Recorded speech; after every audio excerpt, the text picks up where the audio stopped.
Good evening and welcome to Story Hour. I'm tonight's host, Laura Blackwell. My wonderful co-host and founder of Story Hour, Daniel Marcus, is also with us tonight. And Daniel started this over 3 years ago, and we have been fortunate to have the most wonderful writers and the most wonderful stories every Wednesday for the past 3 years. I am so grateful, Daniel, every Wednesday.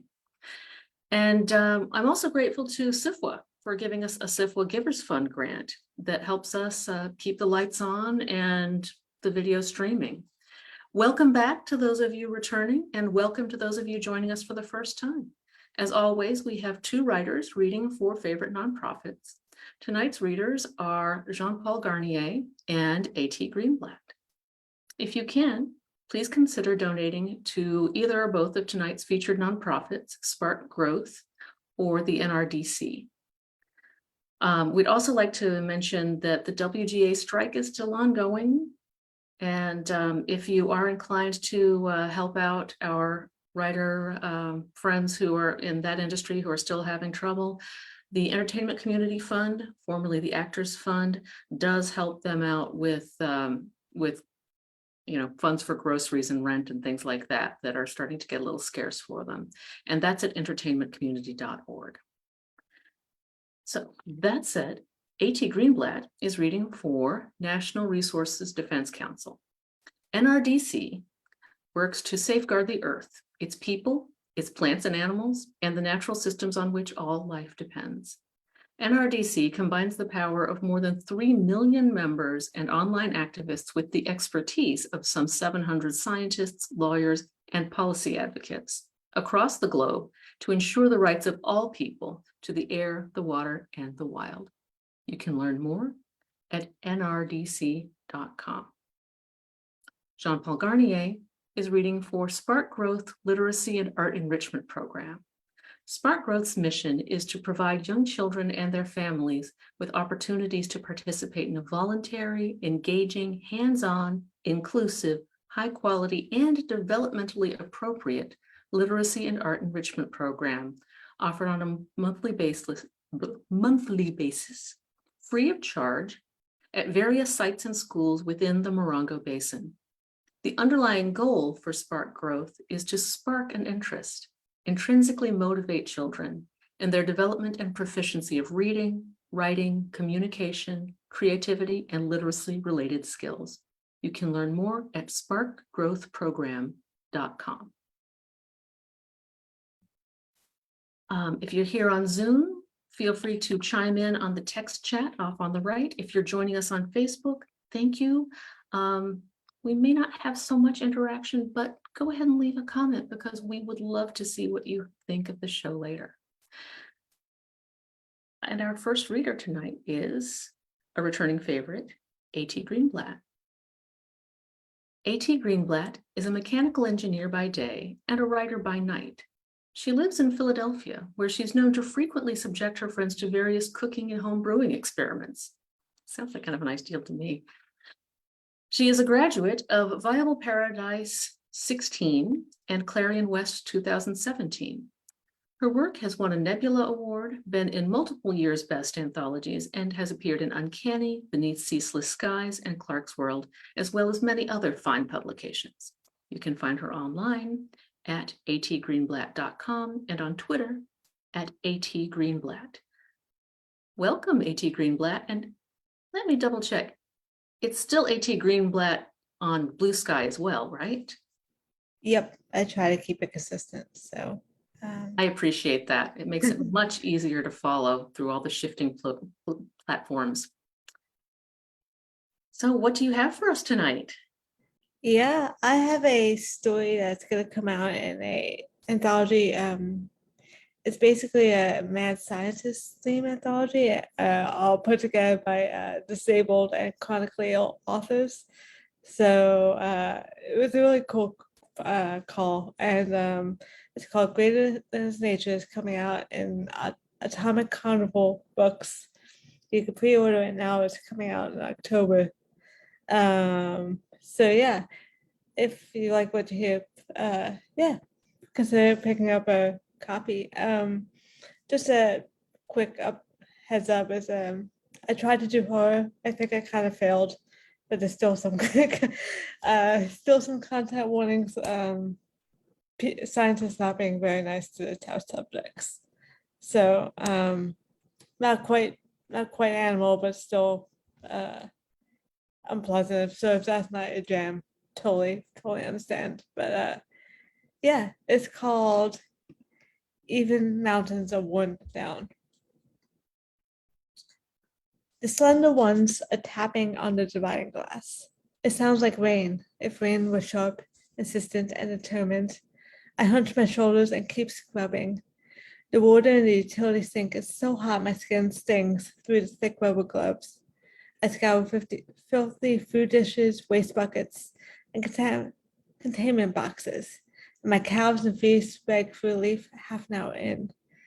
But I ignore my body, like I ignore the tapping on the grass from the experiment room. I last another 15 minutes before I cave. The sole almost office chair that can support me is by the floor-to-ceiling windows. I put on my most confident self as I stride across the office space, head held high, making eye contact with no one. I don't look at the windows as I grip the chair. I don't consider the 15-story drop as I wheel back across the carpeted space with a clenched dog. I don't have to. I know it's there. Atta girl, Abby, she says from her desk, though her back is to me. And I know then she's the one who put the chair there to help desensitize me from my fear of heights. I want to be reminded that I'm not one of the test subjects, but it won't make a difference. These scientists, they can't help themselves. My knees thank me, at least, as I tackle the rest of the mountain and fouled up dishes in the sink. But even mountains are worn down, and eventually I can avoid it no longer. With a cart towering with freshly clean supplies, I return to the experiment room. The tapping of the slender ones against the glass barrier increases in speed and intensity as soon as I cross the threshold. I don't know who did it, but I hope whichever genius tapped against the glass once to get these creatures' attention has a special place in hell waiting for them. Say what you will about these subjects, but they are quick to learn. The fat ones inch up behind the slender ones when they hear my cart. All subjects track me as I begin to refill the food and water bowls. Dozens of green or brown or bright black eyes observing and dissecting my movements. Intelligence in hideous faces, these ungodly children of slime molds and rats, oozing, viscous, semi-translucent beings with their vertebrate brains and stomachs visible and twitching in their gelatinous bodies. Their hands, however, are human, or close enough. I'm queasy at the sight of them. The slender ones, the subjects who are either young or unimaginative or too stubborn to absorb, use these hands to great, annoying effect. Their tapping gets louder and louder still. I sound the chimes, a warning the subjects know. The floor they stand on will be electrified momentarily, but I wait until all the creatures flee to the inert part of the enclosure. Even for the fat ones, though they are slow and electricity doesn't affect them as acutely as the slender ones. When the safety gate is up between the corner that they are crammed into and the rest of the enclosure, I tap on the control panel, opening the glass barrier, and work on the filth within. I do this as quickly as possible, holding my breath. The smell is nauseating. This wasn't part of the job description when I interviewed for the executive assistant role at a company a year ago. But here I am, making myself an asset. The amount of foulness the subjects excrete on a daily basis is truly amazing. Mondays are the worst. For me, for them. When the enclosure is significantly more clean, I distribute the food and water bowls throughout the space. It's not enough, but the scientists insist it's important to keep the subjects hungry. I step back and feel something squish and then clang and crunch under my boots. It's a stomach turning sound that I know well. It's only then I realize I'm not alone in this space. Grimacing, I lift up my shoe. It clings to the floor for a moment and reluctantly releases. The glue reforms into a familiar shape. Subject 101 stares up at me. The oldest and fattest of the scientist's creation, its human-like hands are so armored in bits of plastic and putty and dirt, they have become immobile. It can no longer tap against the glass like the slender ones, and it moves slowly when it deems to move at all. It is one of the most resilient subjects that the team has ever created, and its continual survival is a point of pride for Bennett, Shearer, and the others. Even crushed under my weight, the subject is unfazed, and I am, if nothing else, a big woman. But subject 101 seems to feel nothing anymore. I pity it. I envy it. Soon we'll be able to launch him to the moon without a shuttle. Bernard chuckles as he plucks another pretzel from his bag and tosses it into his mouth. He's always eating. When I first started working here, I thought it was a sign of genius. A mind constantly working, thinking, using the lion's share of energy so the body remains gaunt.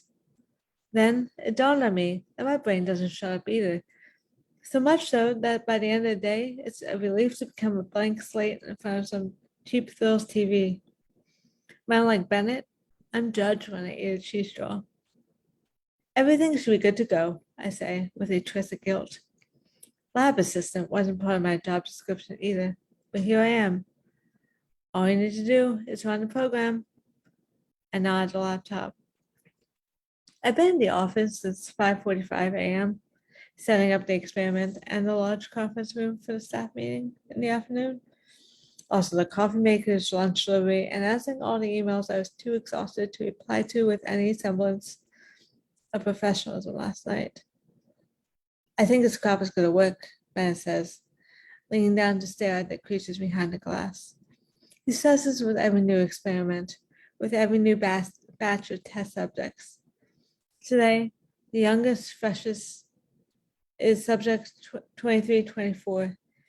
Its hands are spindly. It looks unsure, blinking in the fluorescent lights. The older ones undulate, stressed. They know what's coming, as Bennett funnels them into the experiment chamber with chimes and electrified floors. Except Bennett's impatient, and the subjects that are too slow jump and seize with shocks. The experiment chamber has been set up to look like a collapsed basement, with a gas and water leak. Cement floors are shattered, and the ceilings cave in. There's boxes in the corner, shelf of aging paint cans along the wall. Metal and PVC pipes that run the length of the chamber, bent and cracked. It looks almost real. Our design engineer, Chris, is quite proud of it. The only difference is that ours is well lit. The older ones vibrate with anxiety. I asked Sheila once if the lighting was a design flaw in the experiment, because in reality, collapsed areas are dark, and if left to their own devices, the subjects want nothing more than to eat, sleep, and fuck in an unlit corner. Even in dire situations. She didn't answer. And here we go. Bennett pulls up the run file on his laptop and hits enter with a flourish. Nothing happens. Abigail, you forgot to turn on the gas. Again. He says this like it's the most obvious thing. And yes, it is not my first time making this mistake. But wasn't there a fresh cappuccino with hemp milk waiting for him when he ambled into the office at 9:15?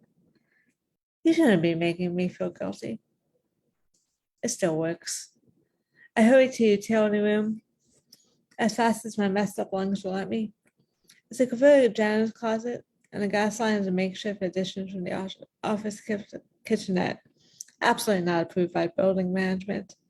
And I am fairly certain it's completely unsafe. I beg Chris to redo the installation. He keeps promising, but it's been months. I turn the valve on the gas line. The familiar hiss is followed by the smell of rotten eggs. My palm sweats and my chest tightens. In the office stairway, there's a sign that says, "Disabled people wait here in case of emergency." I asked Bennett if there was a rescue plan for me if something goes south. He told me not to worry. From the experiment room, I hear Bennett cheer the subject on.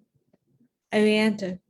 Behind the thick glass, the chamber is filling up with water from some of the damaged pipes, while others leak gas. Death from above and below. On the shelves, near the old paint cans, are putty, pipe cutters, quick drying cement, and all the tools they need to fix the situation. The subjects have their task.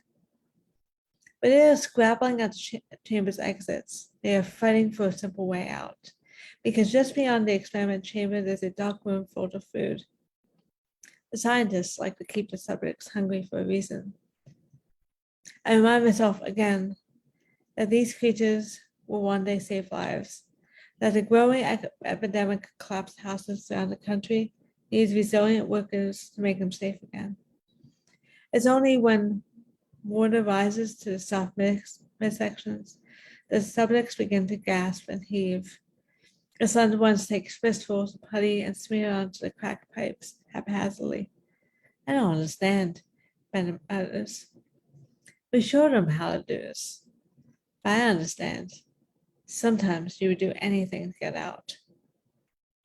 Subject 101 is the only one who moves methodically. It slows slowly from leak to leak, dragging tools and materials with it within its opaque body, like half-consumed tumors. It engulfs the broken sections of pipe with its gelatinous, malleable body. Carefully it unbends patches and replaces the damaged sections. The cleverer subjects catch on. Though they don't have the mass or the tools Subject 101 has, they use what they can. From the office down the hall, she squeals in delight. She always watches the experiments remotely, preferring not to interact with the creatures she and the others created. But this time, even I'm impressed. The subjects managed to fix the leak in 35 minutes and 24 seconds. It takes another 5 minutes for the chamber to drain and the air vents to do their job. Afterwards, the one who can slink and claw into the lightless room beyond the experiment chamber. On the faux basement floor, a great many slender ones and a few fat ones do not move. Dead or comatose, I can never tell. I'll give it 24 hours before I clean up and incinerate the bodies just in case. The next experiment is not scheduled for another 3 days. I use the control panel to open up the dividing glass as Ben lops out of the room, long-limbed and light-hearted. Suddenly, my entire body hurts. I step with care around the incapacitated limp form of subject 2324 and begin putting tools away. One of the pliers is missing. I turn around in time to see the pliers slide into subject 101's body, sucking and squashing, spitting slime and dirt as it reconfigures its organs to accept this new addition. I briefly considered trying to reclaim it, but we both know I won't. Subject 101 practically has a complete toolkit within it now, and I suspect I'm the only one in the company who knows. It's good to be prepared, I guess, I tell it. It simply watches me with impassive eyes. I leave the office around 7 p.m. that night and take the elevator that rattles like phlegm in a sick chest. I bite my lips so hard it almost bleeds. I hate this fucking elevator. I hate that my stupid scarred lungs won't let me take it stairs. I hate that no matter what I do for this job, it's never enough. I realize I'm hungry. I planned on making myself a nice meal tonight because experiment days always need a bright spot. But I'm too tired and hungry to do even a basic chicken basil rice dish. So I stop at the Southern Cooking fast food joint on a corner and eat a combo meal on a bench outside. It's too salty and overcooked, but the fried thighs are crispy and fatty, and I haven't eaten enough today. And somehow, that makes this meal taste ungodly good. It's the mashed potatoes and gravy that ruin it, though. They're the consistency and color of the subject's food, which reminds me of the slimy slimy, flaccid bodies that I left on the experiment chamber floor, which reminds me of the growing, gnawing hole of guilt in my stomach. It reminds me of how expendable I feel. My appetite vanishes. I dump the half-eaten potatoes in the trash and walk to the bus stop. I'll apply to 10 more jobs tonight, I promise myself. Things will get better. Eventually. On board, the bus is nearly empty, leaving me for prime choice of seats close to the rear exits. Small comforts. I like having an escape route if needed. Through the window, I studied the passing houses, erect and collapsed. Every month, there's a few more ruined ones along the route. The land underneath inexplicably giving out, and no one knows why. I tell myself the office is safe, that high rises have deep foundations and are routinely checked, but it barely makes me feel better. God, I should have never taken this fucking job. I check my personal email when I get back to my apartment.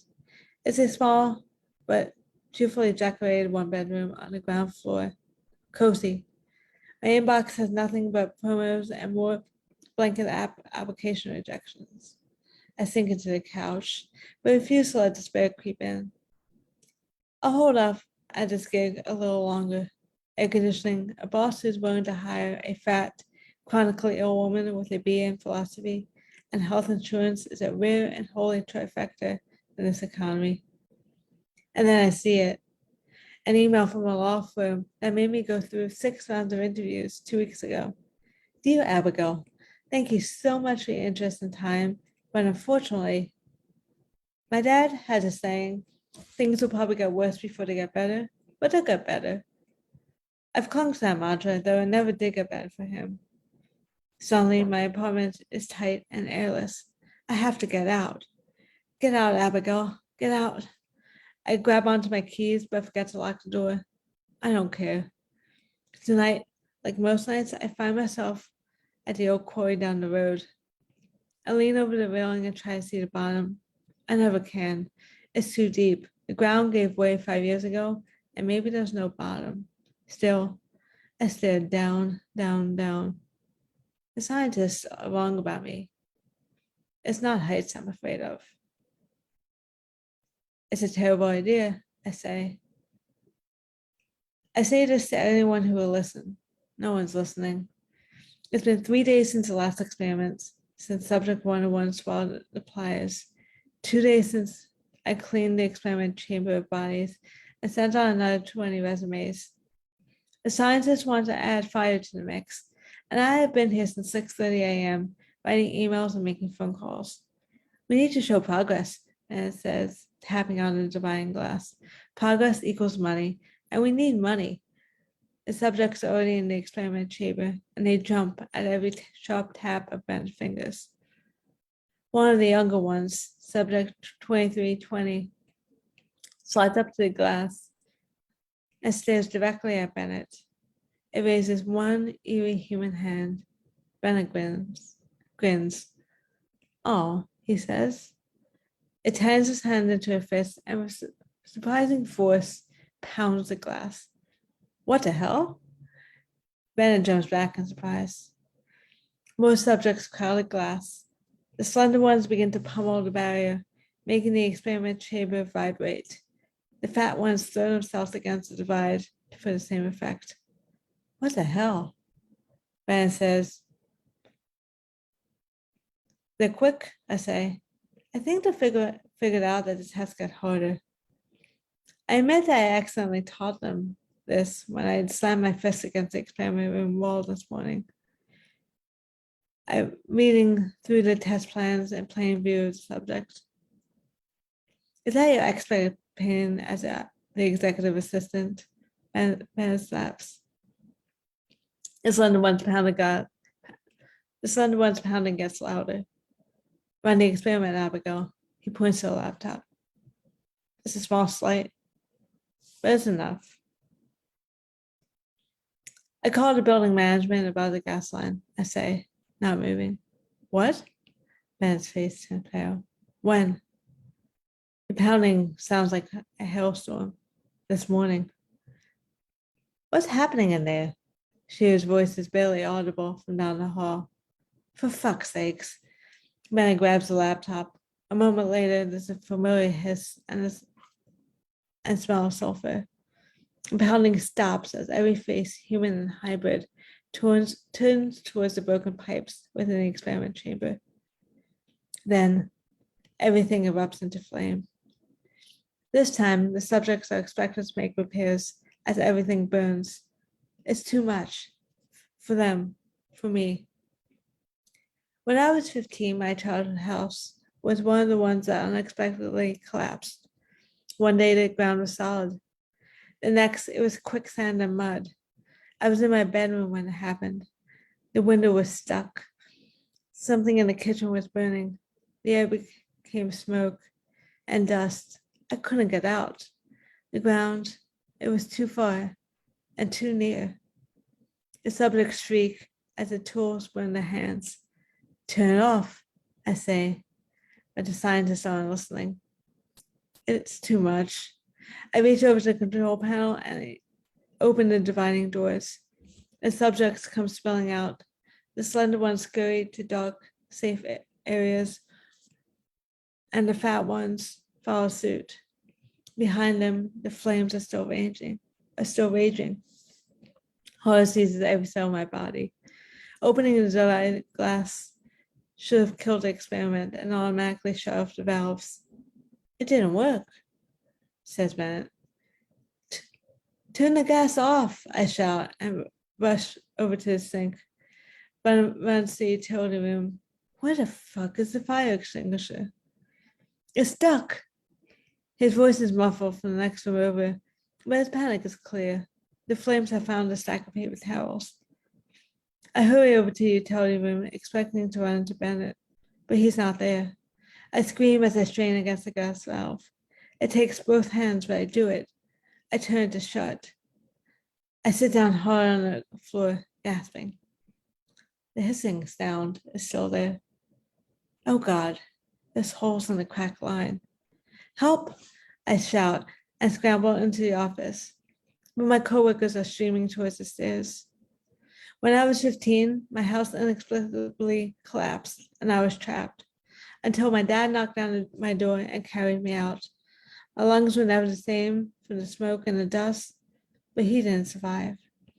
I promised myself I would never be trapped again. Subject 101 is watching me from the utility room entrance. I'm not even surprised. Nothing bothers you anymore, does it? I say, getting to my feet.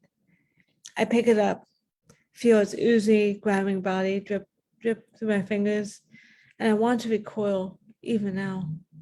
Instead, I say, we've been trapped all along, haven't we? It blinks at me. It's heavier than it looks, but I suppose that's all the tools it carries within it. I place the creature down near the leaking pipe. I smell the experiment chamber burning. I feel the heat through the walls. Please, I say. Subject 101's eyes are unreadable as I leave. I go to the stairwell rescue area to wait. I wonder if help will come. And that's what I got.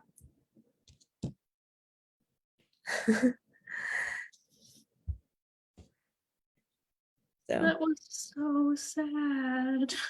yeah, it didn't quite turn out the way I wanted to, but that's what happens with stories sometimes. They have a mind of their own. So Well, I do think that it could be argued that that's horror. yeah, good. I hope so, because I've been trying to write different types of things outside my comfort zone.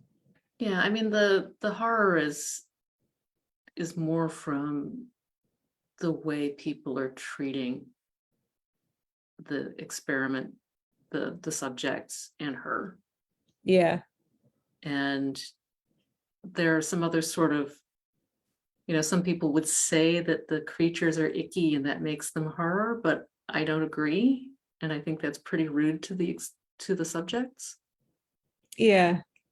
Yeah, I agree. I mean, I think it was an interesting line to tread between like someone who's truly kind of grossed out by like the feeling of these subjects, Mhm. but also recognizing uh, their own creatures whose lives are valuable.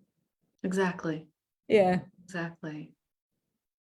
So, So yeah, thanks so much. oh, thank you.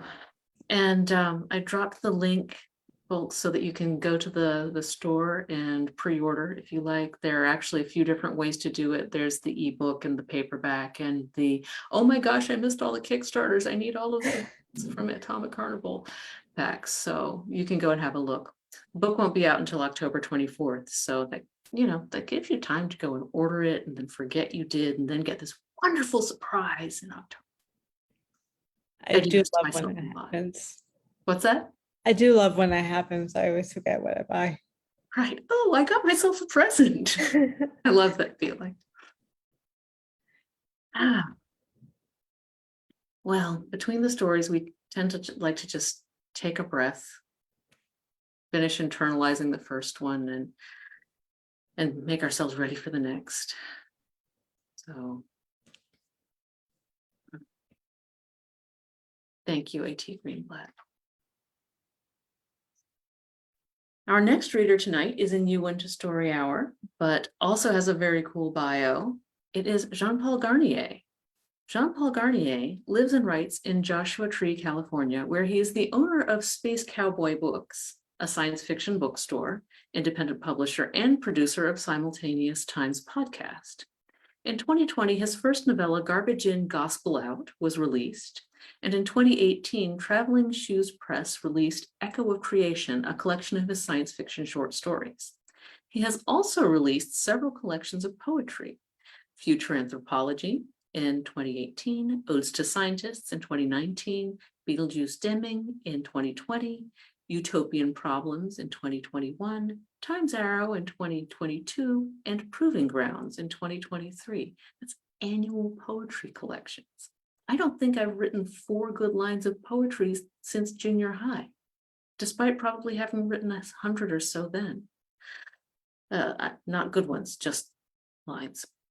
Anyhow, he's also a 7-time Elgin nominee and has appeared in the 2020 Dwarf Stars anthology. He is a regular contributor to dreamfoundry.org's blog, great stuff at Dream Foundry, and is the current editor of Starline magazine. Welcome, Jean-Paul Garnier. Thank you so much. It's an honor to be here. Every time I've tuned in, it's been such wonderful stories, including what we just heard from AT. Thank you. That was lovely. It's hot out here in the Mojave today, so I'm going to read a hot story about scorpions. If you don't like scorpions, beware. It's called Stinger, and it appeared in my short story collection, Echo of Creation. And I'm going to follow that up with something cold because I'm sweating here in my office. This is called Stinger. This is not good, thought Bradley as he turned and saw that the group he was with was nowhere in sight. Ironic to get lost during a desert survival class. He'd been hoping to learn the ways of the desert. Now it was looking as though he would really have no choice. Fortunately, his pack had food and water, matches, and an emergency blanket. He could identify Polaris, so knew how to get his bearings, but he might not be able to get out of here tonight. He walked off in the direction that he believed the party to be in, scrambling over the boulders that he thought he had come over. It was hard to tell. Almost every direction looked the same, and the sun was up in the center of the sky. High noon betraying his sense of bearings. He hiked for an hour or so before the sun showed him that he had been going in the wrong direction the whole time. He turned around and tried to retrace his steps as best he could, but the landscape all blurred together into one endless cage that was closing in around him. Bradley stopped to sip from his water and scan the area from the top of the hill he was standing on, looking for any signs of shade that might get him out of the brutal heat. There were none anywhere near his vantage point. Were it not for his big floppy hat, the skin on his face would have probably peeled off already. It was well over 100 degrees. It looked as though it was miles away, But Bradley spied a small outcrop of pinyon pines at the base of one of the ancient extinct volcanoes. It was surrounded by a series of boulders, which in combination with the trees looked as though it might provide him with not only some shade, but also a place to spend the night. His only hope being that it was not in the opposite direction of which he should have been going all along. Opening his day pack, he inventoried his food and water, eating just a little bit in case he needed to make it stretch. The food didn't seem like enough to sustain him for the hike across the valley, but it would have to do for now. Bradley set off down the hill and entered the shadeless valley of which he must cross. He hiked for hours, trying to remember to drink water often. The sun was now threatening to go down, and its transition to the west made it, by Bradley's telling, somewhere around 7:30 in the evening. Dark would come upon him soon, and the outcrop of trees still seemed at least an hour or so off. He picked up the pace. It was cooler now and easier to move faster. It also felt as though he was moving for his life. When he finally reached the outcrop, he was both exhausted and disgustingly sweaty. The smell of his own body was beginning to bother him, and he wished that he was riding home to the comfort of his bed and a shower. Alas, he wasn't. So he went about clearing the ground from rocks and trying to build some kind of softer surface out of the scattered pine needles. When he was finished, there was some semblance of a bed, and he laid his pack down for a pillow after removing the emergency blanket. Bradley looked up at the sky for the first time in a while and was amazed how many stars he could see. It had not occurred to him that they had been lighting up the desert enough for him to continue his hike to the outcrop. He thanked the stars for allowing him to arrive there safely. Hopefully, the sun of the next day would lead him home and out of this fearful desert that had swallowed him. Gathering some more pine needles and some sticks, he lit a small fire for the night that was beginning to get scarily cold. He laid down on the bed he had made and listened to the crackle of fire while gazing at the constellations that he wished he knew better, that he wished he could navigate by. Finding the Big Dipper, he traced its lines and found Polaris, glad that he at least knew this much. He got up and grabbed 2 sticks, jamming one into the ground and laying the other across it, pointing in the direction of north. This way he would gain his bearings in the morning. Satisfied that he had done something that could help him the next day, he curled up under the silvery emergency blanket and fell asleep, exhausted from the day's hiking. Bradley shot up awake and looked into the dark night sky. It was freezing cold, and he had no idea how to tell what time it was. Pondering this, he realized what had woken him up. The air was filled with an almost imperceptible low hum. It was vibrating in his bones. He looked at his blanket and saw that it glittered with the lighting of nightclubs. Gazing into the desert, he saw that the strange glow was all about. He stood up startled, wondering if the lights had just appeared. From this higher vantage point, he saw that the ground was littered with thousands of scorpions, all glowing in the black light. Oh my God, have I been sleeping with these all around me? It's a miracle I've not been stung.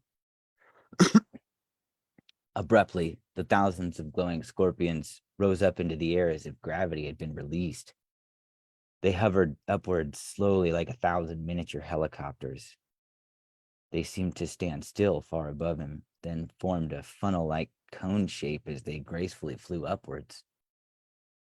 Only then did Bradley look up and see that the cone of floating scorpions was disappearing into what looked like a hole in the night. As they disappeared into that hole, he saw a small pink lightning spark through the glow in impossible spirals. Then all went black, and nothing but the night stars and desert surrounded him. It was next to impossible to sleep after the spectacle, but Bradley still found himself exhausted from the exertions of the day. Eventually, he sank back into sleep with his skin crawling with the fear of scorpions. He awoke with the sun beating on his face, drenched in a hot, feverish sweat. The familiar shape of a park ranger hat then blocked the sun from his eyes. It's a good thing you had that emergency blanket with you. Not only did it probably save you from freezing, but the glare alerted us to your presence. You're lucky that we came across you this soon. You would not want to be out here long during the heat of midday, said the ranger, friendly but stern. Groggily Bradley answered, I sure am glad to see you. I thought for sure I had at least a full day's hiking ahead of me. On top of that, my water's running low. The ranger looked around the scene, and his mouth fell open. What the hell was it that you did out here last night, boy? This park is a preserve. How did you manage to take out that many scorpions? The events of the night before came flooding back to Bradley's mind. The last thing that he had seen was the scorpion's ascent. He stood up and looked in the direction that the ranger was staring. There, the ground was littered with thousands of dead scorpions, all with the appearance of having been sucked dry. Bradley fumbled over his words as he tried to explain to the ranger what had transpired the night before. The look on the ranger's face grew grave as Bradley explained himself. The more he spoke, the more he realized how unbelievable he sounded. You're probably suffering from a bit of sunstroke, son. Here, drink this water and we'll get to hiking. My Jeep isn't but 3/4 of a mile off from here. You should be able to make it. The ranger's finger pointed north in the same direction as Bradley's makeshift compass. Bradley spent the next several days thinking about what had happened and assuring the place that he had taken the class from that there wasn't going to be a lawsuit. He could still feel that strange low hum that had disconcerted him so during the night of being lost. He bought himself a UV flashlight and began looking for scorpions at night. He couldn't get the strange yellow glow of the creatures from his mind. He bought several terrariums and began capturing the horrifying creatures with a pair of barbecue tongs and a long pair of tweezers. By the end of the week, he had amassed several dozen of them. Still fearful of the creatures, he kept the terrariums outside and put up a makeshift tarp canopy to shield them from the direct sun. Without the tarp, they would die. He wasn't quite sure what to do about feeding them, but he did not think that he was going to keep them in captivity for very long. Mostly, he just wanted to see how the odd creatures behaved. His obsession continued. He began to read books about scorpions, all the while collecting more and more of them every night. When Bradley had acquired several hundred of them by his figuring, he realized that it was only a matter of time before he'd be stung. He would have to do something with all of them. Perhaps he could sell them. Perhaps he just needed to let them go, preferably somewhere far away from his property. He decided that letting them go would be best, and that he should do so first thing in the morning. That night, he would set up a strip of black lights and watch the creatures all night, for they were nocturnal, and he'd not really witnessed all of their doings. He sat up with a 6-pack of beer, watching the scorpions scurry around within their terrariums. They were not as active as he would have imagined. Collecting the scorpions had done nothing to ease his confusion about the night he'd been lost in the desert. Still, he couldn't believe how many of them he'd seen, nor the odd yellow cone of the scorpions rising. As he pondered this, his bones lit up with that all too familiar buzz. He realized that the illumination of the black light was way stronger than anything his little light could produce. He got up and unplugged the lamp. This did nothing to darken the glow. The scorpions still shone yellow and began to hover in their terrariums. Bradley looked up. The air was snapping with the same pink lightning he had seen before. An almost identical window into the sky was opening, gaping larger, wanting for the scorpions whose hovering had been blocked by the lids of the terrariums. Forgetting his fear, he walked forward until he stood directly beneath the hole in the sky. His whole body was surrounded with a strange, lively pink electricity. The air smelled sharply of ozone and sulfur. All around him, the terrarium lids began to break with a horrible crunching sound. These floated into the air, followed by the scorpions, again forming a conical shape, this time all around him. The violent hum whirled into a greater frenzy, making it sound like the world was spinning around him. For the first time, he looked straight upwards. There, in the window of the sky, was a great stone, and from this stone protruded something like the trunk of a large tree. Instead of branches, vines hung in every haphazard direction. The vines swayed in an odd and apparent motion. In the center of what apparently was the trunk was a small, depressed, colored circle, looked softer than the rest of it. From this enclave appeared, as if rising from jelly, some semblance of a face. Not the face of a human, but some unearthly, ancient-looking protrusion. Around the tree-like thing hung a silver ring, something like a miniature conveyor belt. As the scorpions rose near to it, small mechanical arms reached out and attached the creatures to little rivets in the metallic ring. Funnel-shaped devices filled the air around the scorpions, each attaching itself to the tail and poison sac. A horrible slurping began, making it obvious that the creatures were being milked. Then a long needle came out from the machine and pierced the forehead of the face of the terrible tree in front of him. He looked back towards the ground because it had begun to feel as if he was hovering as well. The glowing scorpions around him formed a pyramid of which he was at the center. He looked back towards the tree thing and saw on its face a look of pure and ugly euphoria. The hum produced by the machine pulsed louder than before and was becoming rhythmic as the thing reveled in some form of pleasure.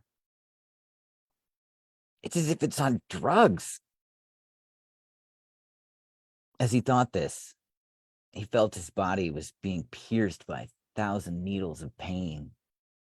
He looked down again, saw himself covered in the creatures. His body hung feet from the ground. The sounds of the machine made him frantic, coupled with the pain of so many scorpion stings.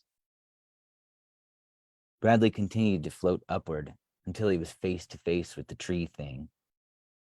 He cried out in an almost comical He cried out in an almost comical mimicry. So did the tree thing. He saw it again make the face of pure euphoric pleasure, and at that moment realized that it was still mimicking his own.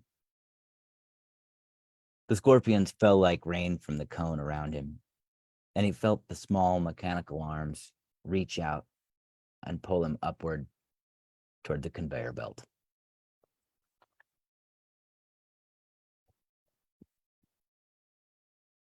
That one's a little gross. This one, not so much, but this one is it's called Birth of Fire. It originally appeared in an anthology called Octo Emanations, edited by Carter Kaplan, wonderful editor and writer. This one is emotionally dark. If you're feeling fragile, maybe it's not the time for this one. But it's going to take the temperature down quite a bit from Scorpion Land. Birth of Fire. A great blackness abounds. Aside from the density, the blackness is all that exists, a seething foam of potential. The state is timeless, cold, thoughtless, peaceful temporarily. Yet the dust needs to settle. Once agitated, begins to move, coalescing towards itself, a pocket here, a pocket there, quickly, then slowly, creating time as it goes.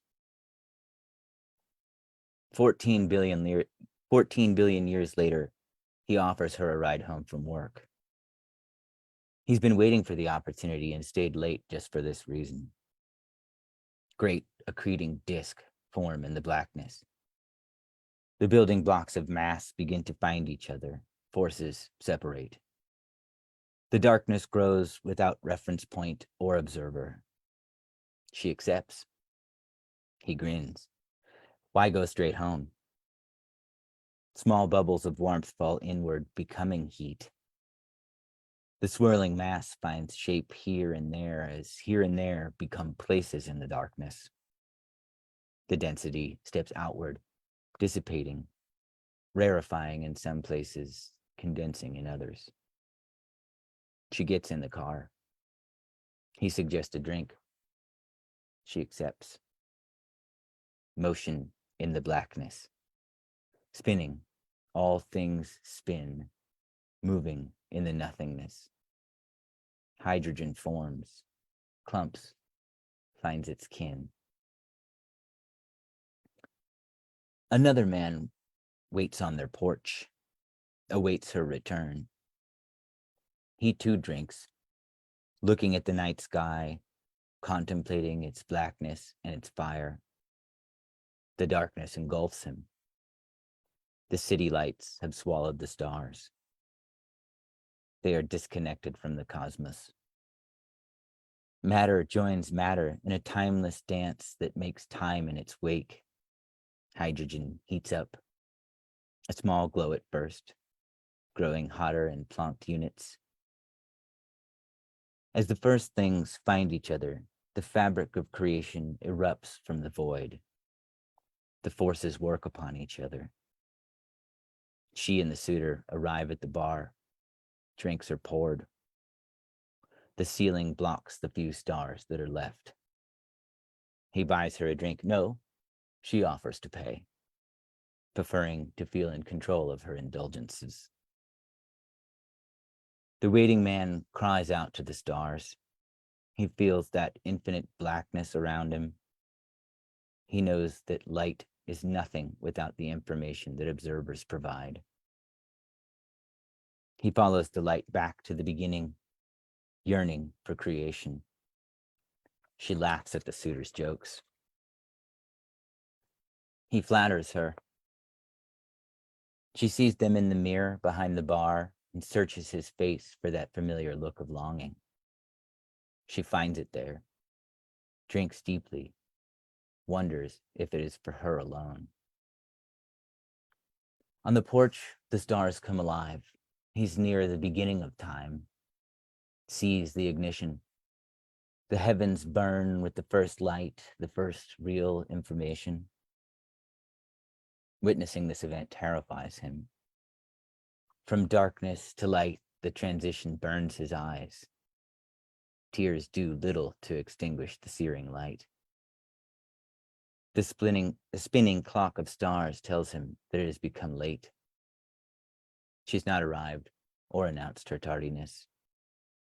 Planets rise and fall, always heading west towards the infinite sea of space. Last call. They order again. The suitor insists on paying this time, wanting for a good impression and further contact. In his mind, he's been laboring for this date, desires another and more. Buzzed and jovial, they drink until closing time. The lights in the bar go out. The lights of the universe flicker. They begin to shine. On the porch, waiting, he sees back through billions of years, light flowing forever, measuring vast distances, shifting in the expansion, generations of stars dying and giving birth. They get in the car and move swiftly, drunkenly through the city streets. Relative positions shift. The suitor puts his hand on her thigh. She makes no move to arrest his palm. Nervous sweat soaks into tights. In the side view mirror, she sees her smile reflected back to her. The city lights have stolen the stars. On the porch, he waits in frozen limbo. Cars pass in the night like comets. He hopes that each brings her smiling face. The hours tick away. What's left of the stars spin. In the passenger seat, she looks up from the mirror to see his worried face gazing out from the porch steps. She looks to her lap and sees the suitor's hand, still attached and wanting. To be needed from two places at once. She smiles, suggesting a spot down the street, away from the waiting man and their home. Fires rage as the universe fills with light. The first stars burn bright and briefly, dying, exploding, finding each other again, forming greater balls of fire, heavier. Elements join in greater complexity. The suitor parks the vehicle, opens the sunroof. They gaze at where the stars once were, finding no fire in the heavens they kiss. His hand never leaves her thigh. On the porch, stars explode into the waiting man's vision. The skies are ablaze with fire. Heavy elements form in the chaos of explosions. Beautiful jewels of color grow from the flames. Gold is forged in the heat, waiting to become a ring for her. Her hand finds that of the suitor and brings it to her breast. He touches the elements that make her up, also once forged in stars. They delight in the blackness of deceit. Proximity sweetening the deception. Relative position rupturing time. Delicate hope breaks without the waiting man's awareness. He sits watching the birth of light flood the infant universe and sees her as its grand reason. From one cheap thrill to the next, she misses this great luminous flood. The eyes of her suitor are glowing brighter in her mind. But in time, she'll forget his name. The birth of the cosmos blinds the waiting man. He's not big enough to accept its stature. His mind is too small to capture its meaning. He has placed the meaning in her hands, the same that now stroked the suitor's leg, teasing to go further. The suitor swells, thanking the missing stars above him. Waves of light penetrate the waiting man. His tears are no filter for the infinite brightness. The beginning washes over him, suggesting the ending. The cold, dark end, when all matter has separated forever. In these hours, billions of years pass. The waiting grows tiresome. The light wanes, then becomes bright again. Millions of stellar deaths before him. In the car, the seats are leaned back. They lie next to each other, hands intertwined. He speaks of her beauty in the darkness, not even knowing the color of her eyes. The darkness grows. The suitor's face is unimportant. He is a symbol, one that may be filled by any multitude. On the porch waiting, he cries for creation, for the lights that must dim in time, their death a show that no one will witness. In the darkness, the suitor kisses her deeply, reads from a script designed to impress budding females. She laps at the words as though they were written for her. The lights of creation separate. Time flows faster. The expansion grows faster. On the porch, he moves his gaze from the past to the future. He sees that time is just a place. The stars move, space moves, the distances become unfathomably vast, too much so for human contemplation. The fear caused by the great ignition, the wonderful spread of light, is worse now. The cosmos will swallow the light in time. It becomes a flicker again as the distances between photons expand. The suitor wants more. He says so. She feels at him, making sure he is swollen to bursting. Tells him it's time she left. She exits the vehicle into the night. On the porch, the waiting man sees the stars extinguish and the cosmos return to blackness. The state is timeless, cold, thoughtless, and dying. Thank you.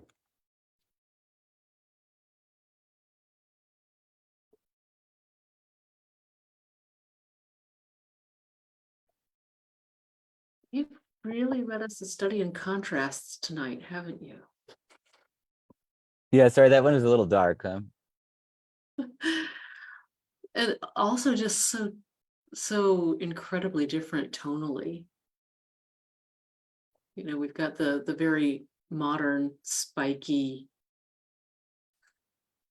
sort of kind of monster story, and then this just slower, almost meditative piece. Wow.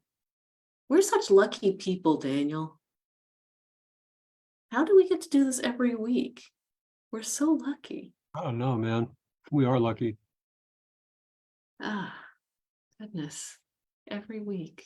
Thank you. Thank you, Jean-Paul. That was excellent. Thank you. Well, Daniel and I are going to be back again next week.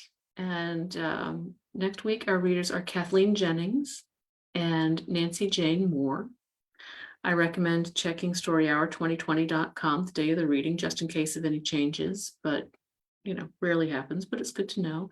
Also, you may be interested to know that we are now booked out through October. So if you are thinking that you want some more horror, you're going to be able to get some in October. And if there are any story hours that you've missed or that you just want to watch a few more times, wouldn't blame you. You can see those on the Story Hour page on Facebook. A.T. Greenblatt, Jean-Paul Garnier, thank you both so much for a really amazing evening of stories. And thank you to Daniel Marcus, without whom literally none of us would be here in this Zoom tonight. And thank you to all of you who are here with us now, all of you watching at some point in the future, for helping us spin the fictive dream together. Good night.